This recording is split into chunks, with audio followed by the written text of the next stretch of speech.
Hello, my dear students. Myself, Dr. Manoj Antil. I have qualified my NET in 2003, and I am having an experience of more than 20 years. I did my PhD from Guru Jambeswar University of Science and Technology in Mathematics. And in this video lecture, I am going to discuss an important topic of your HPSC Assistant Professor in Mathematics from the subject of algebra. And the topic is groups. So dear students, मेरा नाम doctor Manoj Antil और आज की video lecture में मैं आप लोगों से जो HPSC का असिस्टेंट प्रोफेसर मैथमेटिक्स का सिलेबस है उसके अंदर से जो एल्जेब्रा का एक इम्पोर्टेंट टॉपिक ग्रुप्स, उसके बारे में आप लोगों से डिस्कस करने जा रहा हूँ।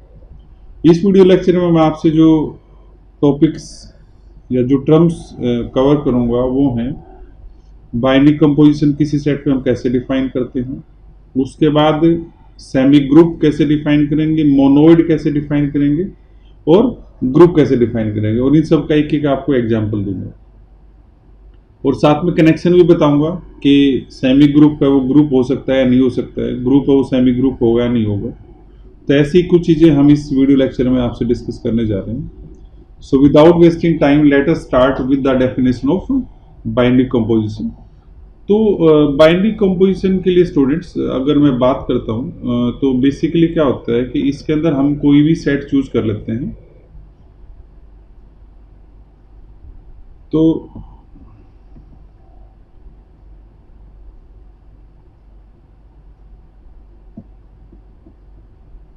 इसमें अब आप ये देखिए, जैसे मैं बात कर रहा हूँ आपके साथ, जो डेफिनेशन हम लिख रहे हैं पहले, बाइनरी कंपोजिशन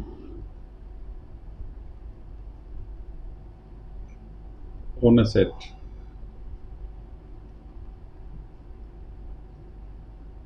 तो इसमें सपोज कीजिए स्टूडेंट्स हमने एस कोई भी नॉन एम्प्टी सेट चूज कर लिया, S is any non empty set.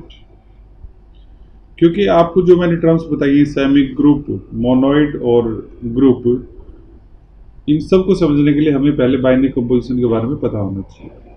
तो ऐसे अगर हम कोई नॉन एम्प्टी सेट लेते हैं और स्टार हम कहते हैं कि अगर हमें इस एस पे कोई बाइनरी कंपोजिशन डिफाइन करनी है तो बेसिकली वो बाइनरी कंपोजिशन क्या होगी, star is a mapping from S cross S to S. तो हम क्या करेंगे, एस का एस के साथ कार्टेशियन प्रोडक्ट करेंगे और उस पे क्या करेंगे, स्टार को ऑपरेट करेंगे। आपको जो एक नया एलिमेंट मिलेगा वो वापस किसका मिलेगा, एस का मिलेगा। तभी हम ये कह सकते हैं जो स्टार होगा वो इस एस पे क्या होगा, बाइनरी कंपोजिशन होगा। अगर ऐसा नहीं है तो फिर हम ये कहेंगे star is not a binary composition on S. तो सबसे जो जरूरी बात है जो बच्चों को नहीं पता होती है कि बाइनरी कंपोजिशन की डेफिनेशन बच्चों को नहीं पता होती है। तो बाइनरी कंपोजिशन मैंने बताया जब किसी सेट पे डिफाइन करेंगे, बेसिकली वो बाइनरी कंपोजिशन क्या होगी, एक मैपिंग होगी उस सेट के उस सेट तक। सेट का क्या लेंगे, कार्टेशियन प्रोडक्ट, और जो रेंज मिलेगी हमें किसकी मिलेगी, उसी सेट एस की मिलेगी। और मैथमेटिकली आपको पता हम क्या लिखते हैं कि मान लो हम ए और बी एलिमेंट ले लेते हैं एस से, और स्टार हम ऑपरेट करते हैं किस पे, ए और बी के पेयर पे। तो आपको एक नया एलिमेंट मिलेगा सी, जो अगेन किसको बिलोंग करना चाहिए, सी को। बुक्स में आप लोगों को जो नोटेशन है वो इस तरह दी जाती है, ए स्टार बी इक्वल टू सी। अगर वो एस को बिलोंग करेगा तब हम ये कहेंगे this star is a binary composition on this set S. और अगर ये कंडीशन आपकी होल्ड नहीं करती है तो हम ये कहेंगे star is not a binary composition on S. तो बहुत छोटा सा कॉन्सेप्ट ये है कि star is a mapping from S cross S to S. और अगर इस कंडीशन को सेटिस्फाई कर देता है कि ए और बी पे आपने वो कंपोजिशन अप्लाई की, एक नया एलिमेंट जो आपको मिला वो वापस किसका आना चाहिए, उसी सेट का आना चाहिए। अगर वो उसी सेट का एलिमेंट आ जाएगा तब हम कहेंगे उस पर क्या होगी, बाइनरी कंपोजिशन होगी। जैसे बहुत सिंपल सा एग्जांपल आप लोगों को पता है, अगर मान लो हम ले लेते हैं नेचुरल नंबर का set of positive integers 1 2 3 4 up to so. तो आप लोगों को पता है कि अगर हम बात कर रहे हैं कि भी हमने चेक करना addition is a binary composition of this N or not, तो बेसिकली हमारे पास क्या होगा, अगर हम डेफिनेशन की बात करें कि तो एडिशन क्या होनी चाहिए, एन क्रॉस एन से एन तक की एक मैपिंग होगी और जब हम क्या करेंगे, प्लस ऑपरेट करेंगे इस ए बी के पेयर पे, जिसमें ए और बी दोनों नेचुरल नंबर होंगे, तो एक नया एलिमेंट हमारे पास ए प्लस बी जिसको हम बोलेंगे, वो भी किसको बिलोंग करना चाहिए, एन को बिलोंग करना चाहिए। तो ये सबको पता है कि जब हम कोई भी दो नेचुरल नंबर लेंगे, जैसे हम मान लो 3 ले लेते हैं और 5 ले लेते हैं, एडिशन ऑपरेशन आपने लगाया, वो 8 आ गया, 8 is again a natural number. तो हम ये कह सकते हैं this addition is a binary operation on this N. लेकिन अगर यही बात अब हम करें सब्ट्रैक्शन के लिए, हमें सब्ट्रैक्शन को चेक करना हो, तो आपको ये पता है कि 3 माइनस 5 जो आएगा वो आएगा -2, but this -2 is not a natural number. तो हम ये कहेंगे this minus is not a binary composition, not a binary composition. तो सबसे जो आसान तरीका है, जब हम किसी भी सेट के लिए चेक करना चाहते हैं कि कोई भी कंपोजिशन वो बाइनरी कंपोजिशन है या नहीं उस सेट पे, तो आपको क्या करना है, उसके दो डिफरेंट एलिमेंट्स पे ऑपरेशन लगाना है। अगर जो नया एलिमेंट आपके पास आता है वो वापस उस सेट से आ जाता है, तब हम ये कहेंगे कि वो एक उस सेट के लिए क्या होगी, बाइनरी कंपोजिशन होगी। तो मेन डेफिनेशन आप लोगों को मैंने बता दी कि star is a mapping from S cross S to S. ये वाली डेफिनेशन आप लोगों ने ध्यान रखनी है। तो कई बुक्स में नोटेशन आपको मैंने बताया इस तरह से मिल जाती है कि स्टार को आप ऑपरेट करोगे ए और बी के पेयर पे, क्योंकि एस क्रॉस एस क्या है, S cross S is nothing, it is the binary composition. S cross S हम डिफाइन कैसे करते हैं, set of order pair of A B where A and B both belongs to S. तो ये हमारे पास है एस क्रॉस एस की डेफिनेशन। तो जैसे मैंने वीडियो लेक्चर शुरू करने से पहले आपको बताया कि इसमें मैं आपसे टोटल 4 टर्म्स डिस्कस करने जा रहा हूँ। बाइनरी कंपोजिशन हमने डिफाइन कर लिया है कि हम किसी भी बाइनरी कंपोजिशन को किसी सेट पे कैसे डिफाइन कर सकते हैं। उसके बाद बारी आती है, जब मैंने बात की है आपके साथ सेमी ग्रुप,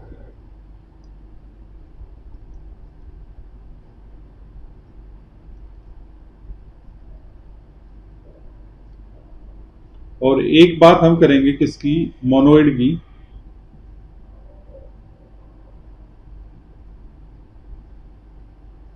और साथ साथ हम स्टूडेंट्स इसमें बात करेंगे आपके साथ ग्रुप की।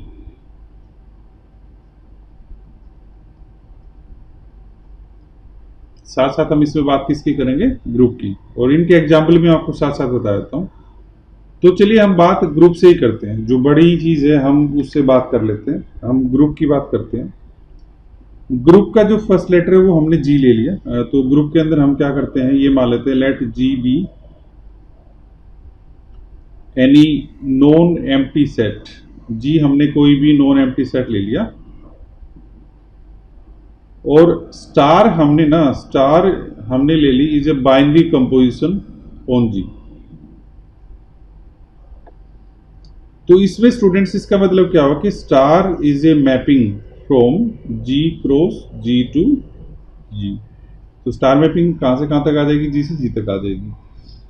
अब ग्रुप बनने के लिए जो हमने कहा कि जी जो हमने नॉन एम्प्टी सेट लिया है वो इस स्टार के अकॉर्डिंग, इस बाइनरी कंपोजिशन के अकॉर्डिंग ग्रुप कब बनेगा, तो उसमें आपके पास टोटल होती है 4 प्रॉपर्टीज, जिसमें फर्स्ट प्रॉपर्टी आपके पास होती है closure property. First property is closure property. Closure property is just like the you can say the synonym of this binary composition. कैसे, क्योंकि ये प्रॉपर्टी क्या है कि ए और बी दो एलिमेंट है जी के, तो क्लोजर प्रॉपर्टी के अकॉर्डिंग ए स्टार बी जो है वो भी किसका एलिमेंट आना चाहिए, जी का। तो कई सारी स्टैंडर्ड बुक्स होती हैं जिसमें जब हम ग्रुप की डेफिनेशन देते हैं तो वो क्लोजर प्रॉपर्टी को स्किप कर देते हैं, क्योंकि रीजन क्या है कि अगर किसी नॉन एम्प्टी सेट के लिए कोई भी कंपोजिशन बाइनरी कंपोजिशन होगी तो क्लोजर प्रॉपर्टी इसमें ऑटोमेटिकली सेटिस्फाई होगी।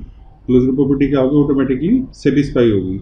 इसलिए कई सारी जो फॉरेन ऑथर्स की बुक्स हैं या स्टैंडर्ड की बुक्स हैं उसके अंदर इस क्लोजर प्रॉपर्टी को स्किप कर दिया जाता है।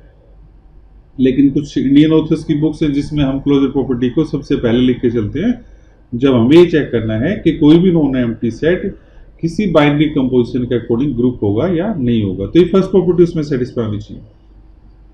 सेकंड प्रॉपर्टी जो स्टूडेंट्स होती है वो होती है हमारे पास एसोसिएटिव प्रॉपर्टी। एसोसिएटिव प्रॉपर्टी, अब बेसिकली एसोसिएटिव प्रॉपर्टी में क्या होता है कि जैसे हमने क्लोजर प्रॉपर्टी में दो एलिमेंट्स लिए हैं ए और बी, तो एसोसिएटिव प्रॉपर्टी में क्या होगा, हम यहाँ पे तीन एलिमेंट्स को चूज करेंगे ए बी सी, और कंडीशन क्या सेटिस्फाई होनी चाहिए, ए स्टार बी और इसके बाहर आ जाएगा star C is equal to A star B star C, A star B star C. तो ये दो प्रॉपर्टी होगी, पहली होगी क्लोजर प्रॉपर्टी, दूसरी होगी हमारे पास एसोसिएटिव प्रॉपर्टी। उसके बाद जो थर्ड प्रॉपर्टी स्टूडेंट्स आपके पास होती है, थर्ड प्रॉपर्टी आपके पास आएगी existence of identity. Existence of identity,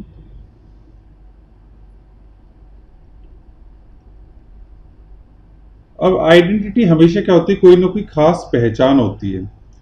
तो आइडेंटिटी के बारे में क्या कहते हैं कि अगर मान लो ए कोई एलिमेंट है जी का,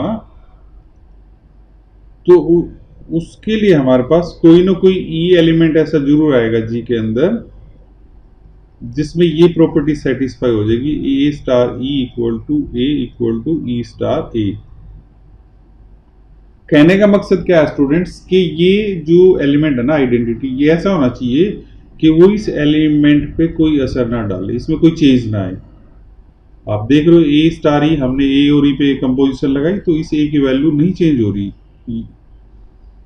आप ई को इसके राइट में रखें ए के, या इसको इसके लेफ्ट में रखें।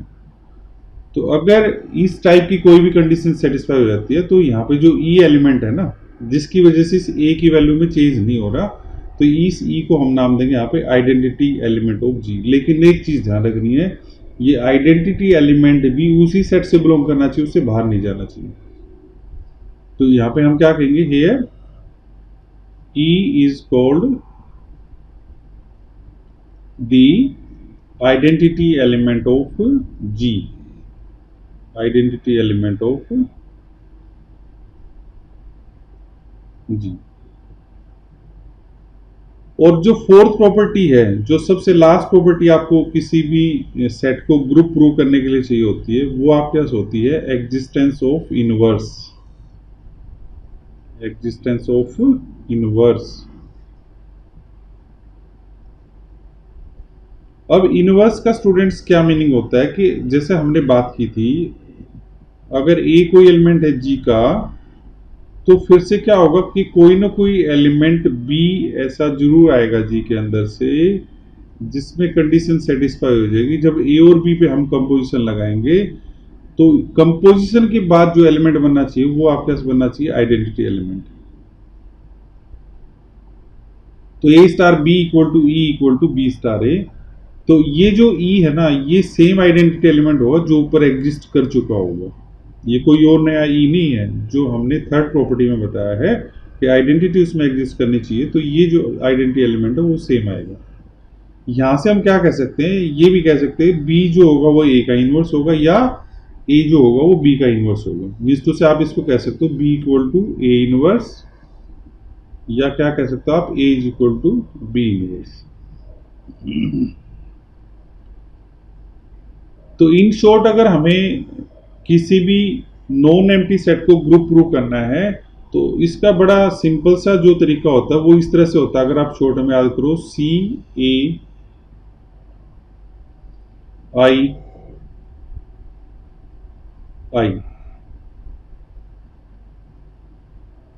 जिसको हम आई डी लिख सकते हैं, इसको आई एन लिख सकते हैं याद रखने के लिए। C for closure, A for associative property, I D for identity and I N for the inverse. अगर ये चारों प्रॉपर्टी सेटिस्फाई हो जाएंगी तो हम कह सकते हैं जो जी होगा वो इस बाइनरी कंपोजिशन के साथ क्या बन जाएगा, एक ग्रुप बन जाएगा। और इसको हम पेयर में लिखते हैं जी कॉमा स्टार ऐसे। तो इस पेयर को हम क्या नाम दे देंगे, ग्रुप का नाम दे देंगे। लेकिन वो ग्रुप स्टूडेंट्स तभी बनेगा जब उसमें चारों की चारों प्रॉपर्टी सेटिस्फाई होंगी।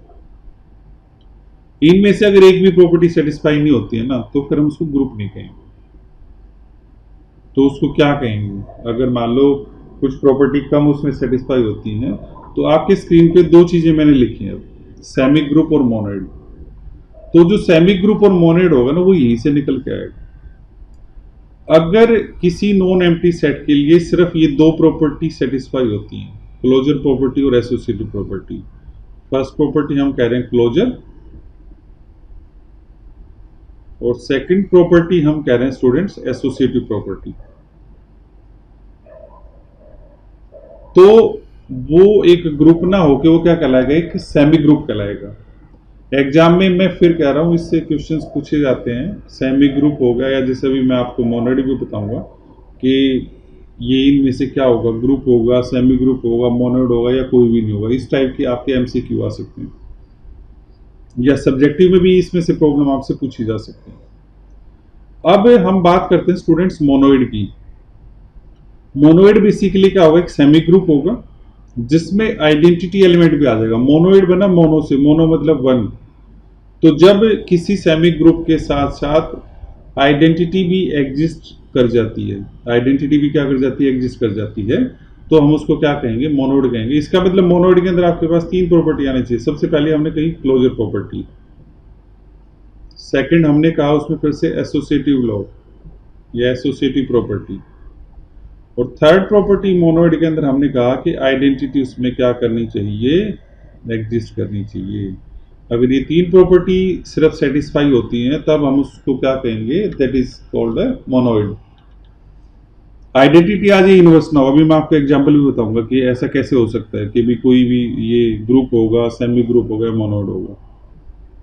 तो फिर आप लोग ध्यान से सुन लो कि जब हमें किसी नॉन एम्प्टी सेट को किसी बाइनरी कंपोजिशन के अकॉर्डिंग चेक करना है कि वो सेमी ग्रुप होगा, मोनोइड होगा या ग्रुप होगा, तो सेमी ग्रुप के लिए सिर्फ दो property, closure plus associative.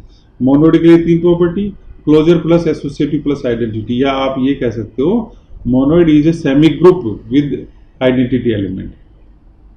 Monoid is a semi group with identity element. और ग्रुप क्या होगा? ग्रुप एक मोनोइड होगा जिसमें इनवर्स भी एग्जिस्ट करेगा। ग्रुप क्या होगा? एक मोनोइड होगा जिसमें इनवर्स भी एग्जिस्ट करेगा। इसका मतलब ये चारों प्रॉपर्टी अगर सेटिस्फाई होगी तो वो क्या कहलाएगा? एक ग्रुप कहलाएगा। वो क्या कहलाएगा? एक ग्रुप कहलाएगा। तो बारी बारी से हम आपको इसके एग्जाम्पल समझाते हैं, थोड़ा सा और आपको अच्छे से क्लियर हो जाएंगी। जैसे पहले सपोज कर लीजिए मैंने बात की है नेचुरल नंबर का जो सेट है वो हमने चेक करना है विद रिस्पेक्ट टू एडिशन। वो एक सेमी ग्रुप होगा, मोनोइड होगा, या फिर एक ग्रुप होगा, हमने वो चेक करना है। तो n प्लस के लिए आप स्टूडेंट्स ये देखिए, क्लोजर प्रॉपर्टी इजीली सेटिस्फाई हो जाएगी कि अगर मान लो a और b नेचुरल नंबर्स हैं, if a b belongs to n then a plus b also belongs to n। तो क्लोजर प्रॉपर्टी डेफिनेटली क्या होगी? इसमें सेटिस्फाई होगी। ऐसे आपने तीन एलिमेंट मान लो लिए ए बी सी जो नेचुरल नंबर है, तो ऑटोमेटिकली फिर से क्या होगा? a plus B plus C equal to A plus B plus C. इसका मीनिंग क्या होगा कि इसमें एसोसिएटिव प्रॉपर्टी भी क्या कर जाएगी? होल्ड कर जाएगी। तो दो प्रॉपर्टी तो नेचुरल नंबर के लिए सेटिस्फाई होगी जब आपका बाइनरी कंपोजिशन क्या है? इसमें एडिशन है। अब बात आती है आइडेंटिटी की। आइडेंटिटी के लिए मैंने कहा था कि भाई ए अगर हमारे पास नेचुरल नंबर है तो ए में कितना ऐड करें कि उसकी वैल्यू चेंज ना हो। वो हमें पता है ए में हम ऐड करेंगे 0 तो ही पॉसिबल है कि वो ए रहेगा। बट ये जो 0 है, ये मैंने कहा था कि जो आइडेंटिटी है वो उसी सेट को बिलोंग करना चाहिए जिसके अंदर से ए आएगा।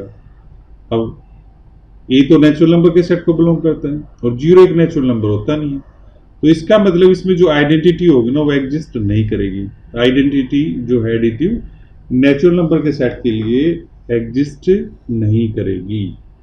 तो आइडेंटिटी एग्जिस्ट नहीं करेगी तो इनवर्स पे जाने की आपको जरूरत ही नहीं है, क्योंकि इनवर्स तभी एग्जिस्ट करेगा जब उसमें आइडेंटिटी भी एग्जिस्ट करेगी। तो इसका मतलब क्या हुआ कि n के लिए जब हमने बाइनरी कंपोजिशन ली एडिशन, उसमें दो ही प्रॉपर्टी सेटिस्फाई हुई, क्लोजर प्रॉपर्टी और एसोसिएटिव प्रॉपर्टी। इसलिए अब आप ध्यान दो, हमने जो कहा कि जब दो ही प्रॉपर्टी सेटिस्फाई होती हैं, ये देखिए इधर क्लोजर और एसोसिएटिव प्रॉपर्टी, तो आपके पास वो क्या बनेगा, एक सेमी ग्रुप बनेगा। इसका मतलब ये एग्जांपल आपके पास हो गया n plus is a semi group. ये मोनोइड नहीं है, it is not a monoid. अब बात आती है कि सेमी ग्रुप के बाद हमने बात की थी मोनोइड की। तो मोनोइड के लिए मैंने लिया, जैसे होल नंबर का सेट मैंने लिया 0 1 2 3 4 अप टू 100, ये हमने लिया सेट ऑफ होल नंबर्स।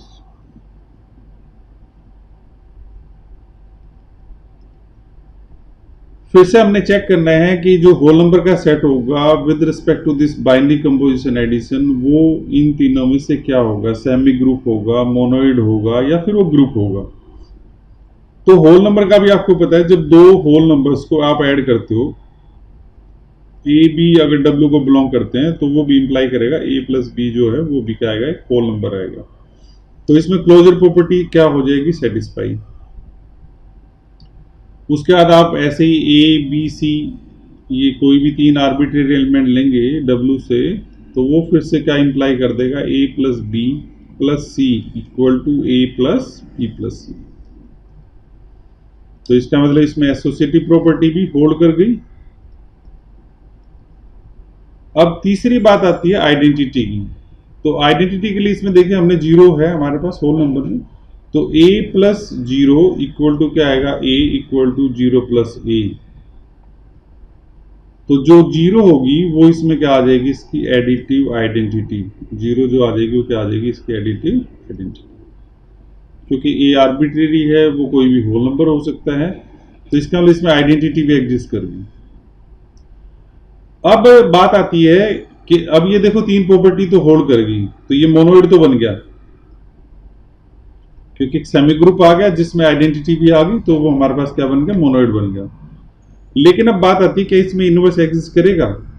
तो इनवर्स के लिए आप ये देखिए, ए का जो एडिटिव इनवर्स वो माइनस ए होगा, लेकिन होल नंबर आपको पता वो कैसे होते हैं, नॉन नेगेटिव आपके पास आते हैं। तो जीरोस में इंक्लूड है, लेकिन नेगेटिव नंबर्स उसके अंदर नहीं है, तो ये जो माइनस ए है ये आपके पास एग्जिस्ट नहीं करेगा, W से ये बिलोंग नहीं करेगा। इसका मतलब इसमें इनवर्स एग्जिस्ट नहीं करेगा, और इसीलिए जो W प्लस है ना, ये W plus, W set of whole numbers की बात कर रहा हूं, ये जो एग्जांपल होगा किसका होगा, मोनोइड का होगा। तो अब आप ये देखिए, मोनोइड है वो एक सेमी ग्रुप है, but semi group need not be monoid. वो उसका एग्जांपल आपको दे दिया मैंने n प्लस का। और सबसे लास्ट बात जो स्टूडेंट्स आती है, जिसमें मैं अब एग्जाम्पल की बात कर रहा हूँ, वो एग्जाम्पल हमारे पास है ग्रुप का। तो वो आप लोगों ने शायद अगर कुछ याद हो तो हम बात करते हैं सेट ऑफ इंटीजर्स की, z प्लस, वो हमारे पास क्या होता है, एक ग्रुप आ जाता है। ग्रुप कैसे आ जाएगा, क्योंकि आपको पता है भाई, अगर a और b z को बिलोंग करते हैं सेट ऑफ इंटीजर्स को, तो वो a प्लस बी भी किसको बिलोंग करेगा, z को। तो क्लोजर प्रॉपर्टी इसमें क्या हो जाएगी, सेटिस्फाई हो जाएगी। दूसरी प्रॉपर्टी हमारे पास इसमें आती है एसोसिएटिव प्रॉपर्टी। तो एसोसिएटिव में पता है आपको a plus B plus C equal to क्या आ जाएगा, a plus B plus C. तो एसोसिएटिव प्रॉपर्टी भी इसमें सेटिस्फाई हो जाएगी। थर्ड प्रॉपर्टी आपको चाहिए आइडेंटिटी। तो आपको पता है a plus zero equal to क्या आ जाएगा, a equal to zero plus A. तो जो जीरो होगी वो एडिटिव आइडेंटिटी आ जाएगी, तो इसमें हमारे पास क्या हो जाएगी, आइडेंटिटी भी एग्जिस्ट कर जाएगी। इनवर्स के लिए आपको पता है कि a के लिए हमारे को पता है इसका जो नेगेटिव होता है वो एग्जिस्ट जरूर करेगा, क्योंकि इंटीजर्स का सेट है। जो हमें एडिटिव आइडेंटिटी जो यहाँ पे आई वो जीरो दे देगा, और ये हमारे पास आ जाएगा माइनस ए प्लस ए। तो इसमें क्या होगा, इनवर्स भी एग्जिस्ट कर जाएगा। तो जो z प्लस होगा वो हमारे पास क्या बन जाएगा, एक ग्रुप बन जाएगा। तो स्टूडेंट्स मैंने इसमें आपको तीन एग्जांपल दिए हैं। n प्लस वो एक ग्रुप नहीं है, वो एक सेमी ग्रुप है। होल नंबर्स का जो सेट है वो विद रिस्पेक्ट टू एडिशन वो एक मोनोइड है, वो एक ग्रुप नहीं है। और जेड प्लस का जो सेट है वो हमारे पास क्या आएगा, स्टूडेंट्स एक ग्रुप आएगा। तो होप्सो आप लोगों को ये 3 डिफरेंस समझ में आ गए होंगे। एग्जाम में कोई भी प्रॉब्लम आती है तो आप लोगों ने सिंपल सा फंडा चेक करना है।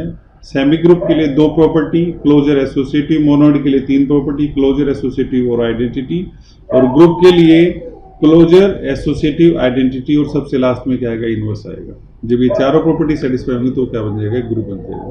तो होप्सो स्टूडेंट्स आपको ये वीडियो अच्छा लगा होगा। अगर वीडियो अच्छा लगे तो इसको लाइक जरूर करना, और नेक्स्ट वीडियो हम फिर से इससे रिलेटेड आपके साथ शेयर करेंगे। So till then enjoy and best of luck for your HPSC exam. Thank you.